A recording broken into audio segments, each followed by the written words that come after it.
சேனலுக்கு நீங்கள் புதிய நபர்னா புதிய தகவல்களுக்கு நம்ம சேனலை சப்ஸ்கிரைப் பண்ணிக்கோங்க.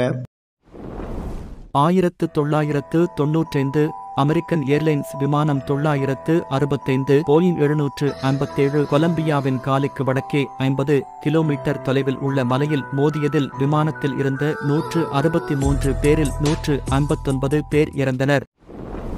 1999 மக்கா போர்த்துக்கல் சீனாவிடம் ஒப்படைக்கப்பட்டது. 2007 இரண்டாவது எலிசபெத் ஐக்கிய இராச்சியத்தின் வரலாற்றில் 81 ஆண்டுகள் மற்றும் 243 நாட்கள் வாழ்ந்த விக்டோரியா மகாராணியை விஞ்சி மூத்த மன்னரானார். 2007 சப்பானிய கலைஞரான பாப்லோ பிக்காசோவின் சுசான் பிளாச்சின் உருவப்படம். 1904 பிரேசிலிய நவீன ஓவியர் காண்டிடோ போலினாரியின் ஓ லாவடவோர் டி கப்பே ஆகியவை பிரேசிலில் உள்ள சாவோ பாலோ கலை அருங்காட்சியகத்தில் இருந்து திருடப்பட்டன. இருவரும் சில வாரங்களுக்கு பிறகு மீட்கப்படுவார்கள்.